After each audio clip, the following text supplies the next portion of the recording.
मित्रांनो नमस्कार. मी डॉक्टर दीपक जगताप आणि आपण पाहताय पण मतदारांना काय वाटतं? आज मी ज्या विषयावर बोलणार आहे, तो विषय आहे अर्थातच जेनझींचा. विषयाचं शीर्षक आहे, "दिपके पुन्हा आंदोलन करणार नाहीत." अभिजित दिपके हे पुन्हा आंदोलन काही करणार नाहीत. त्याचं कारण मीमांसा करण्यासाठी आजचा व्हिडिओ मी करतोय. अ, आपल्याला आठवत असेल की अभिजित दिपके हे मुळात अमेरिकेमध्ये होते. मागच्या जून महिन्यामध्ये ते भारतामध्ये आले. हे विद्यार्थी असून छत्रपती संभाजीनगर महाराष्ट्रातलं, पूर्वीचं औरंगाबाद या ठिकाणचे ते रहिवासी आहेत आणि अ, दिल्लीमध्ये असताना त्यांनी आम आदमी पक्षाचं 2 वर्ष सोशल मीडियाचं सुद्धा काम पाहिलेलं आहे आणि त्याच्यानंतर उच्च शिक्षणासाठी ते अमेरिकेमध्ये गेले आणि आपल्या सर्वोच्च न्यायालयाच्या न्यायमूर्तींनी युवकांना उद्देशून किंवा काही वकिलांना, नवयुवक वकिलांना उद्देशून कॉक्रोचेस म्हणजे झुरळ असं म्हटलं आणि तो झुरळ हा शब्द या युवा नेत्यानं बरोबर पकडला आणि जी तरुणांच्या मनामध्ये असणारी खदखद, मग ती वेगवेगळ्या प्रकारची आहे. ती रिझर्वेशनच्या बद्दलची आहे. ती कदाचित ही जी आत्ताचं फोडाफोडीचं जे राजकारण आपण बघतोय, शिवसेना 2021ला फुटली. अजितदादा सुद्धा महाराष्ट्रामध्ये राष्ट्रवादी काँग्रेस सोडून अ, भारतीय जनता पार्टीच्या युतीला सामील झाले. एकनाथराव शिंदे 40 आमदार घेऊन युतीमध्ये आले आणि केंद्रामध्ये सुद्धा तृणमूल काँग्रेसचे खासदार फुटून एनडीए मध्ये सामील झाले. तर हे फोडाफोडीचं राजकारण आणि मग कोणाला आपल्या समस्यांकडे लक्ष द्यायला वेळ नाही, या भावनेतून हे ऊर्जावान नेतृत्व खरं म्हणजे उभं राहिलं आणि मला खूप आनंद झाला या गोष्टीचा, की चला याच्यावर आवाज उठवणारा किंवा याचं नेतृत्व करणारा एक सक्षम, बोलायला अतिशय हुशार, चतुर असा एक युवा नेता आपल्या देशाला लाभला आणि त्यांनी सुद्धा आंदोलन करायचं ह्या उद्देशानंच ते अमेरिकेतून भारतामध्ये आले. नुकतंच त्यांच्या हाताशी आपोआपच कोलीत मिळालं, की हे नीट जी परीक्षा होती, 22 लाख विद्यार्थी ज्याला बसले आणि त्याचा पेपर फोडला. तो त्या मोटेगावकर लातूरच्या आहेत त्यांनी फोडला. मनीषा मांढरे ज्या मॉडर्न महाविद्यालयाच्या पुण्यातल्या ज्या प्राध्यापिका आहेत, त्यांनी त्याचे बायोलॉजीचे प्रश्न दिले. नंतर त्यांच्याबरोबर दुसऱ्या एक 2-3 मनीषा अजून आहेत. पी.व्ही. कुलकर्णी नाशिकचे गृहस्थ आहेत. त्यांनी केमिस्ट्री आणि फिजिक्सचे प्रश्न दिले आणि तो पेपर फुटला. काही डॉक्टरांनी सुद्धा त्याच्यामध्ये प्रश्नपत्रिका विकत घेतल्या. तर हे ऑटोमॅटिकली या सगळ्या लोकांना पटापट सीबीआय त्याच्यामध्ये आलं इन्क्वायरीमध्ये आणि अरेस्ट पण केलं. पण ही नीट परीक्षेचं टेन्शन ज्या काही 20-25 मुलांनी घेतलं आणि 20 एक मुलांच्या आत्महत्या झाल्या, ही अत्यंत खूप वेदनादायक गोष्ट आहे खरं तर.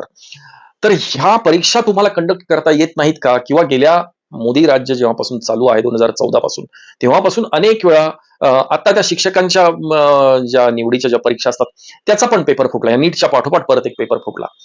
तर ह्या सारख्याच आज तर पत्रकार राहुल कुलकर्णींनी परत एक सीईटीचा पेपर फुटल्याची घटना एक निदर्शनास आणून दिली. तर वारंवार ही पेपर फुटी होती आणि मग त्याच्यामध्ये हुशार मुलं जी आहेत, जी अभ्यास करतायत मन लावून, त्यांना योग्य ठिकाणी ऍडमिशन मिळत नाही आणि ही नको ती पेपर विकत घेणारे श्रीमंतांची जी मुलं आहेत, ही ऍडमिशन घेतात. ह्या वेदना सरकारपर्यंत पोहोचवण्याच्या आणि नुसत्याच पोहोचवायच्या नाहीत, तर पुन्हा त्याची पुनर्परीक्षा अर्थात ती केंद्र शासनानं ठरवलं होतं. शिक्षण मंत्री त्यावेळेचे धर्मेंद्र प्रधान त्यांनी परवा दिवशीच राजीनामा दिला. यांनी पुन्हा ती परीक्षा जाहीर केली आणि परत आपण परीक्षा घेऊ. परत ती परीक्षा झाली सुद्धा, रिझल्ट पण लागला नीट या परीक्षेचा आणि आता वैद्यकीय प्रवेशाच्या प्रक्रियेला सुरुवात देखील झाली. पण हा विषय डोक्यात घेऊन अभिजित दिपके या युवकानं एवढी प्रचंड मोठी क्रांती केली. हजारो लाखो लोकांना, युवकांना बरोबर जोडलं आणि दिल्लीच्या जंतर मंतर या ठिकाणी एक महिनाभरापूर्वी आंदोलन सुरू केलं. सुरुवातीला लोक काही त्याला जमेनात, पण सोनम वांगचुक हे एक प्रख्यात शास्त्रज्ञ आहेत, प्रख्यात असे पर्यावरणवादी नेते आहेत आणि त्यांनी मोठ्या प्रमाणामध्ये सामाजिक कार्य केलेलं आहे. लेह लडाख या भागामध्ये ते राहतात. त्यांची पत्नी आणि ते दोघेही दिल्लीला आले आणि त्यांनी उपोषणाला सुरुवात केली डायरेक्ट. अर्थात पावसाळी अधिवेशनाच्या तोंडावर ह्या सगळ्या घडामोडी घडत होत्या. पावसाळी अधिवेशनाचं बिगुल जसं वाजलं, तसं मग देशभरातले अगदी कन्याकुमारी पासूनचे खासदार दिल्लीमध्ये यायला सुरुवात झाली आणि मग ह्या आंदोलनाचा रंग चढत गेला. अभिजित दिपकेंनी काय सांगितलं होतं, ते ज्यावेळेस भारतामध्ये आले त्यावेळेस संविधानाची प्रतच हातात घेऊन आले होते. त्याच्यानंतर नागपूर वगैरे ठिकाणी त्यांच्या ज्या सभा झाल्या, त्याच्यामध्ये पत्रकार परिषदा झाल्या, त्याच्यामध्ये त्यांनी डॉक्टर बाबासाहेब आंबेडकरांचा फोटो छातीशी लावलेला मला आठवतंय. आपणही सगळ्यांनी बघितला असेल.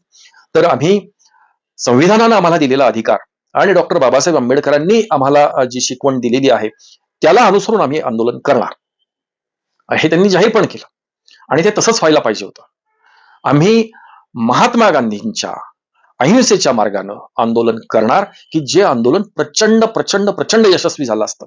जे बांगलादेशमध्ये झालं ना, की पूर्ण जनता त्या राष्ट्रपती भवनामध्ये शिरली. तिथल्या पंतप्रधान शेख हसीना यांची पळताभोई थोडी झाली. त्यांना एका खाजगी एका मिलिटरीच्या हेलिकॉप्टरनं त्यांना भारतात आणून सोडलं आणि पुढचा इतिहास आपल्याला सगळा माहिती आहे. आणि तिथे सत्ता पलट झाला.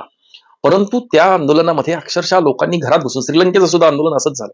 अक्षरशः घरात घुसून लोकांनी फर्निचर, कपडे सगळं बाहेर पळवून न्यायला सुरुवात केली.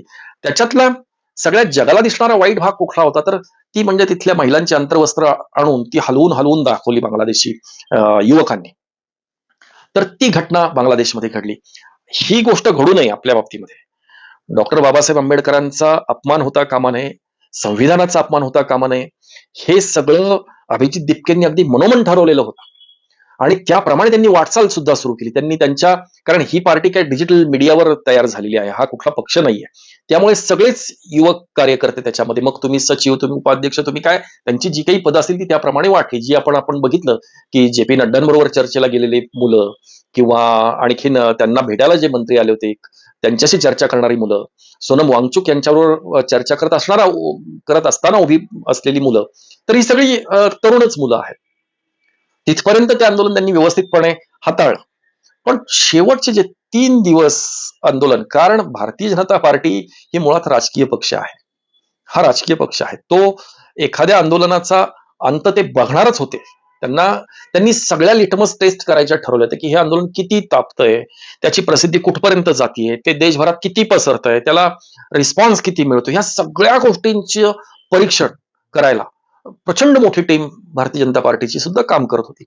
मग ते परदेशात किती जातंय, आणि या सोशल मीडिया, इंस्टाग्राम, व्हॉट्सअप या माध्यमातून, फेसबुक या माध्यमातून ते लगेच इथे घटना घडली जंतर मंतरवर की सगळ्या जगभरामध्ये समजत होती. तर त्यांनी या नवयुवकांचे सगळ्यांचे पेशन्स पण तपासायला सुरुवात केली. आंदोलनामध्ये फारसं विशेष काही नव्हतं की धर्मेंद्र प्रधानांचा राजीनामा. तो राजीनामा मोदींनी नुसतं शोक जरी केलं तरी सुद्धा धर्मेंद्र प्रधानांनी लगेच राजीनामा दिला असता. परंतु या सगळ्यातून ही खरं तर कसोटी होती अभिजित दिपकेंची. त्या सगळ्या कसोटीची ते वाट बघत होते की हा युवक किती टिकणार आहे. बाबासाहेब आंबेडकर आणि संविधान यांची शपथ घेऊन हे आंदोलन सुरू करणारा युवा नेता आणि त्याच्याबरोबरची युवकांची फौज ही किती काळ याच्यावर टिकून राहील, आपल्या उद्दिष्टांवर, आपल्या ध्येयावर किती काळ टिकून राहील, आणि मग त्याला त्याच प्रकारे युवक कसे जोडले जातील, याची वाट भारतीय जनता पार्टीनं बरोबर बघितली. आणि नेमकं काय झालं की शेवटच्या 3 दिवसामध्ये या आंदोलनाचं तारतम्य हरवतंय की काय इतपत ते आंदोलन चिघळलं. ते चिघळलं म्हणजे कशानं चिघळलं? डॉक्टर बाबासाहेब आंबेडकर आणि संविधान या सगळ्या गोष्टींचा विसर या आंदोलनकर्त्यांना पडला आणि त्याच्यामध्ये विशेष करून मुली आघाडीवर होत्या. आता आपण सोशल मीडियावर जे मुलींचे व्हिडिओज बघतोय, काय काय शब्दप्रयोग, म्हणजे ते शब्द सुद्धा उच्चारायला सुद्धा नको वाटतं. इतके घाणेरडे शब्दप्रयोग, इतक्या प्रकारच्या शिव्या मोदींना दिल्यात. मी आता हा व्हिडिओ बघितल्यानंतर प्रथेप्रमाणे जे भारतीय जनता पार्टीचे विरोधक आहेत ते मला मोदी भक्त म्हणून पण कॉमेंट करतील, अंधभक्त म्हणतील, मोदी भक्त म्हणतील, म्हणू द्यात, हरकत नाही. परंतु याचं एक विश्लेषण करण्याचा मी प्रयत्न करतो. एक्झॅक्टली काय झालं की त्या क्षणाला अभिजित दिपकेंच्या हातातून हे आंदोलन सुटायला सुरुवात झाली. बरोबर या आंदोलनाची व्याप्ती, पोलिसांवर होणारा दगडांचा मारा आणि प्रतिहल्ला केलेला पोलिसांनी, आज न्यायालयानं सुद्धा दिल्ली पोलिसांना फटकारलंय. पोलिसांवर केलेला दगडांचा मारा आणि पोलिसांनी केलेला लाठीचार्ज, अश्रुधुराच्या नळकांड्या, याच्यामध्ये न जाणो चेंगराचेंगरी झाली. गोवारी समाजाचं एक आंदोलन असंच झालं होतं 90च्या दशकामध्ये, ज्यावेळेस शरद पवार मुख्यमंत्री होते. शरद पवार मुख्यमंत्री असताना हे आंदोलन झालं हिवाळी अधिवेशनाच्या वेळेस नागपूरला. त्या गोवारी समाजाची, त्यांना आरक्षण हवं होतं सगळ्या नोकऱ्यांमध्ये, शिक्षणामध्ये वगैरे वगैरे. त्या मागणीसाठी तो गोवारी समाज एका अरुंद अशा रस्त्यानं त्या विधान भवनावर चाल करून तो मोर्चा निघाला होता आणि पोलिसांनी ऐन वेळेस तिथे लाठीचार्ज आणि अश्रुधुराच्या नळकांड्या फोडल्या. त्याच्यात प्रचंड चेंगराचेंगरी झाली.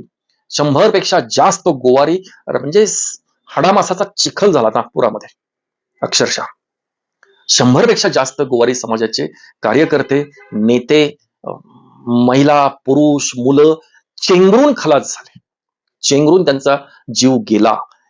अशी घटना न जाणो जंतर मंतरवर होऊ शकते. पोलिसांना इनपुट्स मिळाले ते रॉ मधून किंवा आयबी मधून सुद्धा इनपुट्स मिळाले होते.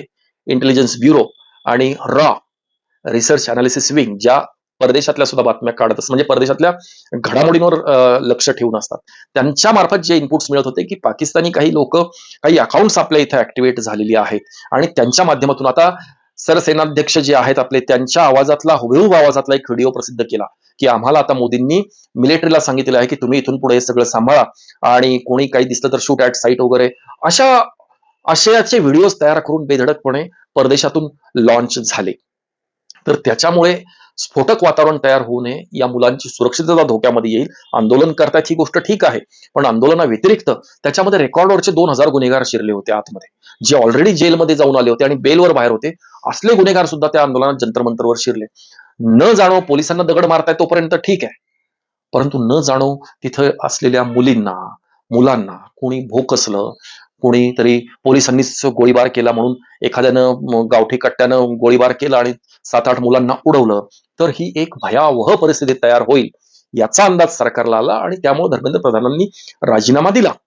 परंतु दरम्यानच्या काळात काय झालं की ह्या मुलींनी ज्या प्रकारे टाहो फोडला आणि ज्या प्रकारे शिवीगाळ केली पंतप्रधानांना, त्याच्यामुळे संविधान आणि डॉक्टर बाबासाहेब आंबेडकर ह्या दोन गोष्टी तीव्रतेनं मागच पडल्या.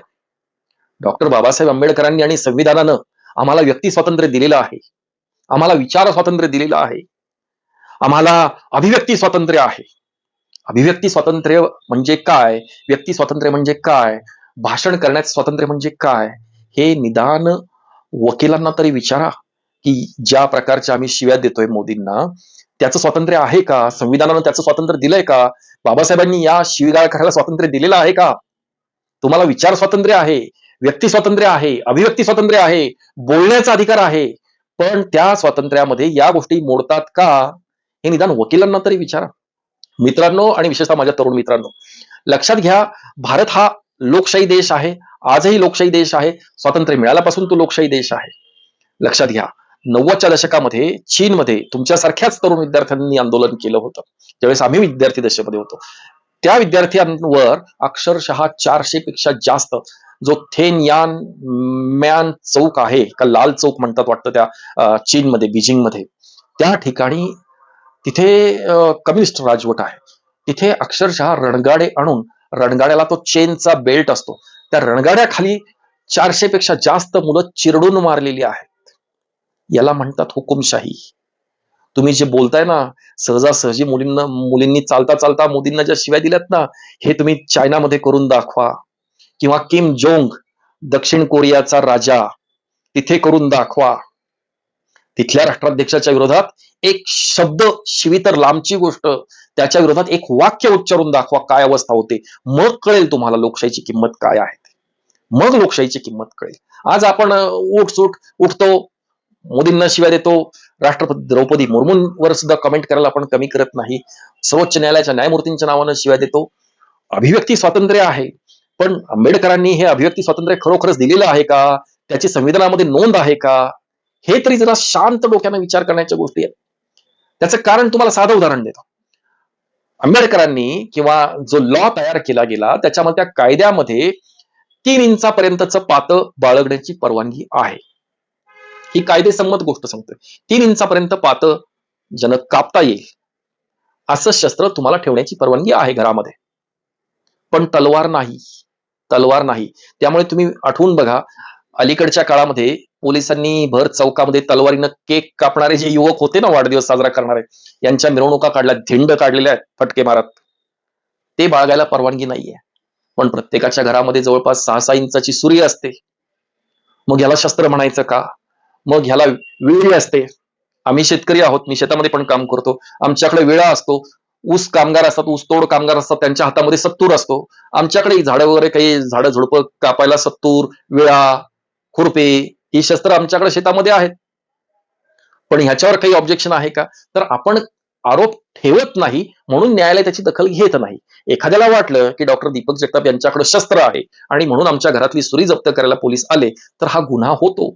हा गुन्हा होतो. तसं तुम्हाला शिव्या द्यायला परवानगी आहे का? मित्रामित्रांमध्ये दिल्या, भांडणामध्ये दिल्या तर ती गोष्ट वेगळी. पण अभिव्यक्ती स्वातंत्र्याच्या नावाखाली हा स्वैराचार करायला तुम्हाला परवानगी आहे का? हा महत्वाचा प्रश्न आहे. आणि याच्यामुळं ते आंदोलन, नीट परीक्षेचा विषय सुद्धा मागं पडला. ज्याच्यासाठी आंदोलन केलं होतं ती नीट सुद्धा मागं पडली. अभिजित दिपकेंनी ज्या विषयावर आंदोलन सुरू केलं आणि बाबासाहेब आंबेडकरांचा फोटो छातीशी कवटाळून त्यांनी सांगितलं होतं, त्याच्यावर, त्यांच्या अभिजित दिपकेंच्या शिकवणीवर पुढे सगळे युवक टिकले का? हा प्रश्न विचार करण्यासारखा आहे. कारण ह्याच्यामध्ये कायदेशीर बाबी नंतर येतील. आंदोलनं काही झाली नाहीत का? तुम्ही असं म्हणाल की अरे हा बहुतेक अंधभक्त आहे, हा मोदी भक्त आहे. असं काहीही नाही. मी एक स्वतंत्र विचारसरणीचा व्यवस्थित अनालिसिस करणारा व्यक्ती आहे, एवढंच त्याच्यामधून लक्षात ठेवा. मी स्वतः आंदोलनामध्ये होतो का? तर होतो. मी अनेक आंदोलनं केलेली आहेत. अण्णा हजारेंचं आपल्याला आठवत असेल, रामलीला मैदानावरचं आंदोलन 2013 सालचं. त्या आंदोलनाच्या निमित्तानं आम्ही पुरंदर तालुक्यामध्ये सासवडला एक भली मोठी डॉक्टरांची रॅली काढली होती. त्याच्यामध्ये अनेक नागरिक सुद्धा सामील झाले होते. काळ्या फिती लावून आम्ही अगदी भारत माता की जय वगैरे सगळ्या ज्या राष्ट्राला इन्कलाब जिंदाबाद, भारत माता की जय, राष्ट्र म्हणून ज्या अभिप्रेत आहेत, या घोषणा देत आम्ही मोर्चा काढला होता. शेतकऱ्यांचं आमच्याकडे आंदोलन झालं आरक्षणावरून. त्या आंदोलनामध्ये मी अग्रेसर होतो. डॉक्टरांवर हल्ले होतात, त्याच्या अनेक ठिकाणी मोर्चे निघत असतात. तसे आमच्या तालुक्यात सुद्धा मोर्चे निघतात. आमच्या डॉक्टरांची एक असोसिएशन आहे, त्या असोसिएशनचे अनेक मोर्चे मी काढलेले आहेत. पण मग कधी काळ्या फिती लावून तर कधी तोंडाला रिबन लावून, म्हणजे मूक मोर्चा, की आमची गळचेपी कशी होते ह्याचं प्रतीक दाखवण्यासाठी काढलेला मूक मोर्चा. डॉक्टर मायणकर, एक खून खटला आमच्याकडे खूप मोठं गाजलेलं प्रकरण झालं. डॉक्टर मायणकर जे सासवडचे आहेत, त्यांच्या दोन्ही मुलांचा, एका मुलाचा खून झाला आणि मुलीनं त्याच्या दुःखामध्ये आत्महत्या केली. अतिशय वाईट घटना घडली. त्यावेळेस त्या मुलाचा शोध लागत नव्हता आणि एक्स्टॉर्शन मनी म्हणजे पैसे मागणारे फोन त्यांना येत होते. तर त्यावेळेस आम्ही डॉक्टर लोकांनी मोर्चा काढला होता आणि मग त्या मोर्चाची दखल घेऊन तत्कालीन SP आय थिंक यादव साहेब होते बहुतेक, तर ते सासवडला आले. मग त्यांनी सगळं फोन टॅपिंग वगैरे केलं आणि मग ते आरोपी पकडले. त्यांना पुढे जन्मठेप झाली. तर अशा आंदोलनामध्ये आम्ही सुद्धा काम करतो. म्हणजे फक्त जेनझीच काम करतात असं काही नाही. मी स्वतः आंदोलनं अनेक केलेली आहेत. त्यामुळे पण आंदोलन करताना काही गोष्टींचं भान असणं आवश्यक आहे. मोदींच्या नावाने शिव्या देताना आंदोलन कोणासाठी करताय? तुम्हाला धर्मेंद्र प्रधानांचा राजीनामा पाहिजे होता. धर्मेंद्र प्रधानांना शिव्या दिलेल्या नाहीयेत आणि ह्याच्यामध्ये मुली फार अग्रेसर, भयानक, त्या शिव्या सुद्धा ऐकवत नाहीयेत. आज तुम्ही सगळीकडे बघा, ट्रोल होत आहेत ही मुलं. कारण तुमच्या भविष्याचा प्रश्न परत उद्भवणार आहे. लक्षात घ्या. या सगळ्यात आंदोलन झालं, ते 2-4 दिवस तुम्ही येऊन रील्स काढून शिव्या देऊन मोकळे झालात. पुढचं निस्तारायला तुमच्या पालकांना लागणार आहे, तुमच्या नातेवाईकांना लागणार आहे, तुमच्या भाऊबंधांना लागणार आहे, तुमच्या शेजार पाजाऱ्यांची सुद्धा काय संबंध राहतात इथून पुढे, हा सुद्धा तुमच्या भविष्यावर मोठं प्रश्नचिन्ह निर्माण करणारी गोष्ट झालेली आहे. त्यामुळे अभिजित दिपके परत आंदोलनाच्या भानगडीत पडतील असं मला स्वतःला वाटत नाही. आंदोलन याच्यापेक्षाही मोठी आंदोलनं, माझ्या आंदोलनाच्या बाबतीमध्ये आणखीन एक किस्सा सांगतो. अहो, सगळ्यात आत्ताचं ताजं उदाहरण सांगतो मी तुम्हाला. अंतरवाली सराटीमध्ये मनोजदादा जरांगे पाटील यांनी जे मराठा समाजाच्या आरक्षणासाठी जे आंदोलन केलं, त्या आंदोलनामध्ये आम्ही पण होतो.